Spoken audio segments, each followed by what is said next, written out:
Hey everyone, welcome back to Becoming a Better You podcast. My name is Monica Brooks, and today is a really special episode for me because today it's been 3 years since I left the corporate world and took that big leap of faith. Now, this has not been easy, but it definitely has been one of the most rewarding experiences of my life. And I'm here to tell you this today.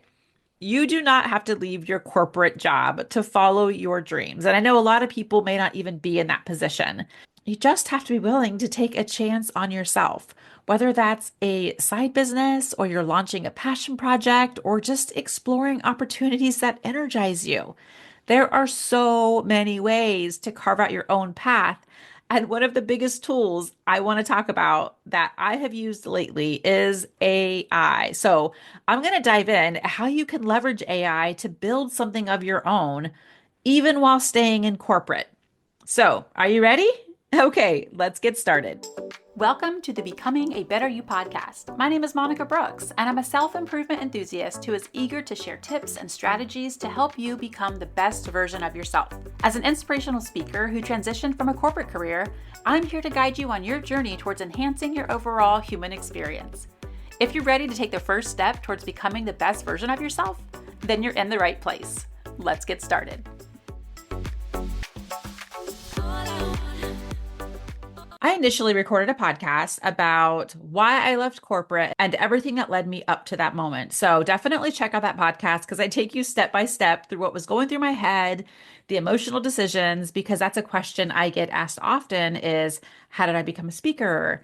How did I just leave corporate? And it discusses all of that in there. So definitely check that out. But I remember when I left, I had two feelings at once. I had this freedom, like, yes, I kind of finally felt like I could do my own thing.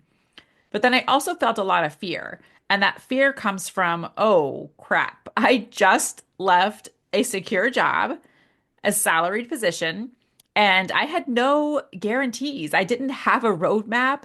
And honestly, it felt like I was just stepping into uncharted territory. And I remember that first day when I didn't have to go to work, or I didn't get to go to work, I should say.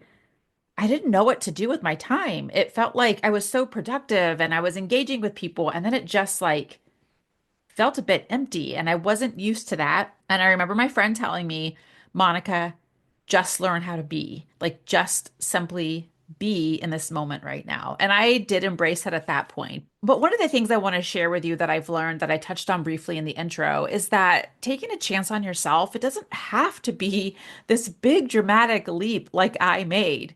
It's more about trusting yourself and to pursue what excites you. So, a lot of times I ask people, what's that one thing you can talk about all day? And usually it comes to their mind right away what they want to talk about. Once you get clear on what you're passionate about, whew, you can go places with that because that is what is going to fuel you to want to do more, even if it's helping other people, inspiring other people. It could be anything. And I want to stress this to you again. You don't have to quit your job to follow your passion. You can work full time and still find a way to do what you love. It's like the way the world has shifted right now, anything is possible. And I remember somebody telling me that actually I have an interview with Johnny Scott is one of my first interviews I did like 10 years ago. I read this book he gave me, and it was about how much money there was to be made online, and we weren't even tapping into it yet. And fast forward, anybody can do anything. Like you can make money on social media and how much that has grown. You can make money promoting products. Like we had no idea what it was going to look like 10 years ago. And here it is today, and opportunities are everywhere. But I know that I will not be that person on TikTok or Instagram influencing you. Like that just doesn't feel like the true Monica that I am, but I do hope that I inspire you. And that's why I have this podcast as well as posting on LinkedIn and other ways too. So, trusting in yourself and taking that one small risk can open so many doors. And this isn't a one and done trusting yourself. Like you have to trust yourself over and over and over again as you pursue your passion. It's trusting in yourself, it's believing in yourself, it's learning how to fail and being okay with that. It's doing that in cycles because you're going to have to try things and maybe that didn't work. And then you're going to try something else. Like I have done that plenty of times in the past 3 years. I would like, okay, let's try this. Oh, yeah, that didn't work. Let's try this again, or let's try it a different way. One of the things that holds people back is security, money, and the things we have. So at the end of the podcast, I'm going to close out by reading you this thing that I read. And I was like, yes, I want everybody to hear this because it will have you think differently about your life. And it may even encourage you to take a step in a new direction. It does not have to be this really big thing that you have to do because we have access to so much now that it makes it so easy. It's possible to thrive in your corporate career and as an entrepreneur, especially when you have tools like AI to get there faster. Like, I want to talk to you how it has helped my business grow. And I want you to really take steps to start utilizing AI, even if it's just for ideas. Okay, so AI is an incredible tool and it has made it easier than ever to start something on the side. Like, you don't even have to be a tech expert to use it either. And if you feel intimidated, like, oh, I don't like this, this is new, that's okay because that's part of change, right? Like the resistance, you feel fear, you feel doubt, but there's so many user-friendly tools out there. I have been using AI nonstop. And do you know what I wish? I wish I'd had this in the corporate world because the most painful thing for me to have to do was to write a self-evaluation and then to write performance reviews for other people, 20 people at that. It was challenging coming up with the words. It's something I really would have taken advantage of. And it's not this way of cheating necessarily. I posted something on LinkedIn about that because that's what a friend said to me, like AI feels like it's cheating. But it's utilizing it because it is a tool. Now think about if you were around when email first started and how uncomfortable that would have felt for people. Like sending something electronically, like how does it get there? How do I know it's safe? And it's like, nope, I'd rather sit here, handwrite a letter, put a stamp on it, stick it in the mailbox, wait 5 days for it to get where it's supposed to go. But it took time for people to even get on board with email, and AI is the same way. It's the future.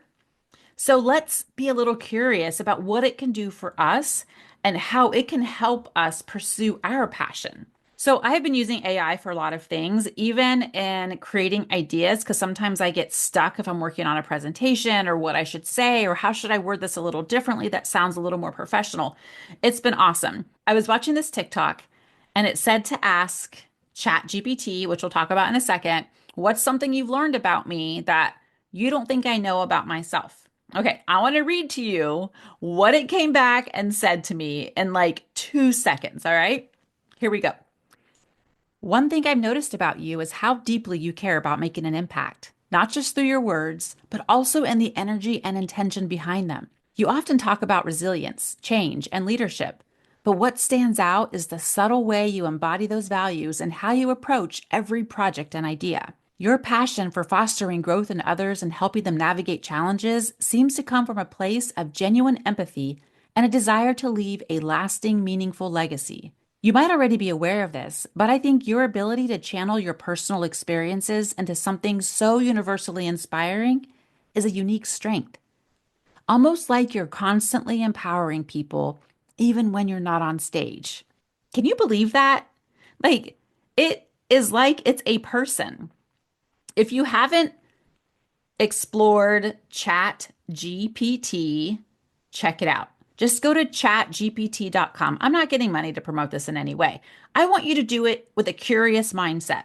Ask it something like, how could I reword this email in order to make it sound more professional? And you can even say, can you tweak it just a bit? It'll rewrite it for you, like literally seconds. And it gets to know you. Crazy. I know this sounds nuts. It is incredible. So take a chance on yourself and take a chance on AI if you haven't used it yet. Just go to chatgpt.com and start letting it get to know you, and it can help you think of ideas for you to start your own business and explore other opportunities. So here's the thing.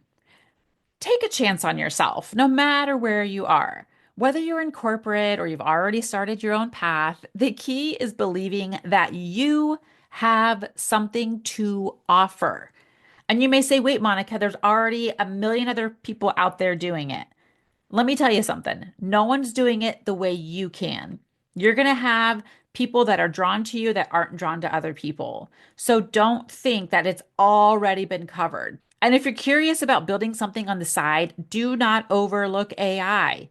It's a powerful tool that can help you take these ideas that you have and take them to the next level. And that's how I feel like I like the way my brain thinks, but AI just makes my brain look bigger, even though it's not. Lastly, I want to share with you something I read, and it really put things in perspective when we have that fear. Like, say you are someone that wants to leave your career and you're scared because of the financial aspect, and that's a real thing, and I get it. But when I read this, it really helped me keep things in perspective as well. Whether you're wanting to leave corporate or not, it's still a very impactful thought with how we can live with less. It can be beneficial to reflect on what you used to accept as normal. Consider your first paycheck, how big it seemed then, or your first apartment with its own bedroom and bathroom and the ramen you gladly scarfed down in the kitchen. Today, as you've become more successful, these conditions would hardly feel sufficient. In fact, you probably want even more than what you have right now. Yet just a few years ago, those conditions were not only enough, they felt great. When we become successful, we forget how strong we used to be. Your actual needs are small. There is very little that could happen that would truly threaten your survival. Think about that and adjust your worries and fears accordingly. Thank you so much for listening today, and I will catch you in the next episode.